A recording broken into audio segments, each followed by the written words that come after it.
Okay. So I've wanted to do this for quite some time, which is get on here and give my thoughts about a whole host of things, mostly things that are happening right now, and lend my opinion to various number of topics because I believe that, especially with what I'm about to speak about, that I qualify. What does that mean? When I follow people, when I take a book recommendation from somebody, a song recommendation, a article link, anything from somebody that I respect, it's because they have either been more successful than me in that area, or they have something that I want, and I listen to them because I think it can make me better. So let me qualify myself, and this is going to be the first of many, but this is a hockey incident. This is talking about the Adam Johnson incident that recently happened, I believe, just a little over 48 hours ago.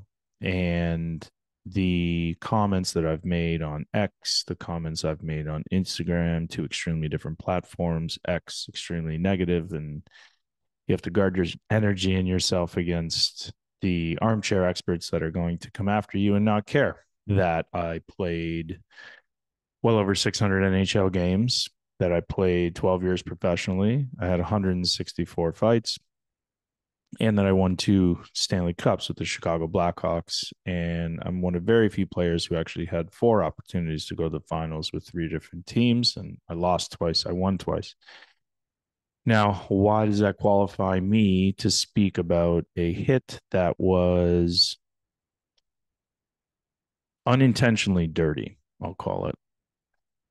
It's because I was there and I've done that to somebody that I actually worked out with. So when I was in junior, I played for the Mississauga Ice Dogs, and we were playing against St. Mike's, and it was myself playing. I found myself coming across the ice, and I usually hit with my right shoulder. So I was making my way back. Let me get this off. Um, Making my way back to. Hold on a second. This thing is dictating everything that I'm saying.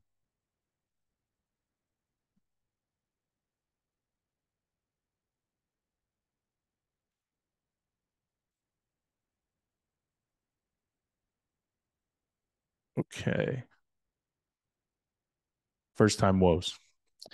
So I was on my way back on a back check, and Matt Hallischuk, who I worked out with at the same gym all summer, and he's a young kid, and we had a good relationship in the gym. Started coming across the ice. He was a right-handed shot. Okay, so you can imagine he's working his way towards the zone. I'm working my way back, and this is what Don Cherry and the guys used to call the trolley tracks. And I knew he saw me at the last second, and he decided to dump the puck in, all the while started leaning back to try to get away from the hit. And I, like I said, usually hit with my right. So I was in an awkward position because I was coming off and I should be leading with my left, but I'm more comfortable with my right. So what I did was I just swung my arms with my stick up. And because he was falling back, it ended up hitting him in the face. I think he had four root canals. I believe the report. The only reason I know is because it was read to me during my suspension hearing. I think I knocked out close to 8 or 10 teeth. He had numerous stitches, and definitely scarred for life. Now, my intention was to get a piece of him. My intention was not to have my stick collide with his face and do all of that damage, because we were just about to go into I was in my signing year, my draft year, my last year in the OHL, and you have to have a good season, and then you sign for a lot of money. And so this is the last thing that I wanted to have on my resume. So it was definitely unintentional, but it caused a lot of damage. It didn't kill somebody, but I get it. I understand. And throughout my career, I've done very reckless things, but I've never, ever, I've always been conscious of my feet and my skates. And I've always been conscious that the game could kill you. It could paralyze you. This game where we're moving 35 miles an hour at any given time with a puck moving faster than us at times, and you're putting the puck to places that people are going to be, not where they are, and you have no out of bounds. The only time you're out of bounds is if there's a whistle or if you change, and so people could take your head off. So you had to be extremely diligent with where you were looking and what you were doing. So I have experience with these types of hits, and I watched the hit by Matt Petgrave numerous times. And although I don't believe that he woke up and said, I'm going to try to slash somebody with the heel of my skate today, he was definitely trying to get a piece of Adam Johnson. And by that, what I mean is you can see that yes, he makes maybe a very small amount of contact with a defender that's driving middle lane to open up a 2-on-1. You have Adam coming in on the left side from the right, and he, I believe, could have just continued on straight. Instead, he decided to lift his leg up, and not only as he lifted his leg up perpendicular to his chest, he then bent his knee, and his skate collided with Adam's throat, and he ended up passing away later at the hospital. Lost a lot of blood. Obviously, an extremely traumatic event for everybody. For Matt, I'm sure he didn't wake up and think that he was going to be having to deal with what's coming next, and actually, having the death of somebody on his hands. It's not something that hockey players think about. So I don't think there was the malicious intent, but there was definitely an intent to try to make contact with him, and it just didn't end very well. Now, that being said, Fox News just came on in a segment with Sean Avery, and the host was pretty aggressive. But I think Aaron Asham commented, Scotty Upshall commented. We were all very, very hard nosed players, very old school types of mentalities. But one thing that I think all those guys did, regardless of what, you think of Avery, we all tried to respect each other and the game at the end of the day. And I think that was the difference back then to the difference today, where you can just look at the head hits, and there's not that many answers coming from guys that will answer the bell if you take liberties on myself or one of my teammates. So, again, I think it was more of a tragic incident, but it was definitely, I think, avoidable.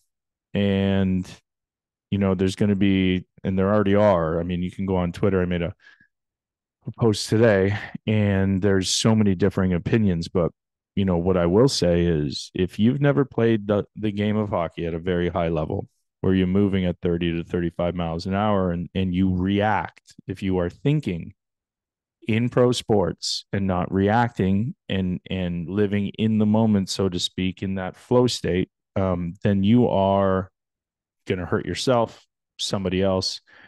And so these things happen in milliseconds, these thoughts, these ideas. And I understand, where Petgrave was, because he's a hard-nosed player and he wants to get a piece of somebody, and unfortunately, this time it ended in somebody losing their life. So, I think, and I said before, this can be a good learning lesson for the community.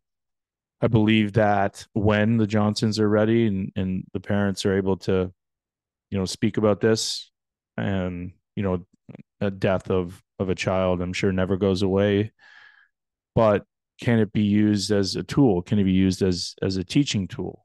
And, they begin to advocate for possibly neck guards and Kevlar around the wrists and around the ankles. I have an 8-year-old son who wants to get into the game, and he's begging me now because he sees YouTube, and I just don't know if I want him quite yet to to playing. I mean, if I was in Canada, we came out of the womb with skates. Basically, we were 3, 4 years old, and everyone knew how to play. And I'm in Florida now, and I'm a little bit more concerned because kids are a little bit more reckless and just not as skilled or as good at starting out at 6, 7, 8, and that's partly my fault. But um, yeah, so I would like to see better protection. Obviously, the skates and the blade that we use now much sharper than the steel blade that I was on, and that's not going to change because they want the game fast. They want more goals, and so the logical answer would be number one, kids. When the Johnsons are ready and the parents are ready, hopefully they use this video as a teaching tool to, no matter what, keep your skate on the ice or as low as humanly possible, and don't ever try to use your leg to hit somebody, and not to cut somebody, to hit somebody. There's just two very different things. And so I think there's a lot of people that are upset. um there's going to be a lot of collateral damage, so to speak. I mean, Matt Petgrave, like I said, I'm sure he's distraught, devastated. He has to go through a police investigation now, which is something that they announced today. And I'm thinking of him. He's going to have some serious PTSD to contend with. I don't know how you come back and step on the ice again after that without trying to heal that type of trauma. And for all the people at ice level, all the teammates, the trainer who ran out there, I believe she was a woman, and grabbed his throat and tried to stop the bleeding. I mean, everybody was in attendance. I saw the video a couple times, and it's horrific. But again, I think you use it as a teaching tool. We used to have drunk driver videos showed to us in high school in grade 9 for teachers to deter us from drinking and driving, because everyone at that point was learning how to drive. The NHL player substance abuse program would do the same thing, like show us gory images of people, dead in car accidents because of drunk driving. Spec scans of these different brain scans of people that, use cocaine to deter us from using cocaine. All sorts of these, kind of scare tactics can be used for good. And it does deter a lot of people, you know. And so I think if with permission from the family, eventually maybe this incident can be used for good, to hopefully prevent a future incident. And we'll see. Time will tell. As for the manslaughter charges that he's facing, I like I said, it's just a stressful, weird kind of situation. I don't think, and it's unprecedented. I don't think we've been here ever before. Hockey, obviously, Clint Malarchuk, but a little bit of a bit of a different situation because he was a goalie and much lower to the ice. But you know, what is the solution moving forward? And I just have that one suggestion. And also to any kids that are listening, just be extremely mindful of where you're putting your stick, your skates. Wear Kevlar socks. I know that there's a couple companies, and hopefully I'll put some in the links, that sell protection around the ankles and wrists, etc. Then wear them. Think about wearing a neck guard. A lot of guys are, because again, when something like as gory and public as this happens, and losing such a young man to a sport and during a game that he loves, it's difficult. But I think it reminds everybody just how dangerous hockey is. Hockey is not easy. You're going to go through a lot of suffering and a lot of pain, but that's the rewarding aspect of it. Is it teaches you really quickly how to be a man. You grow up very fast because you're going to get a puck off the skate every game. You're going to get slashed. You're going to get hit. You're going to get that cross check or hit on the dash or the boards right at that elbow, and your whole arm's going to go numb pretty much every game. You're going to put yourself in harm's way because that's the point. That's how you win. The way that we got taught the game, I was born in 1985, growing up in the 90s, is to take people's will to play the game away. And the way you did that was by getting in their way, you know? So it's changed a little bit now, but just understand that if you want to play this game, you want to put your kids in this game. It's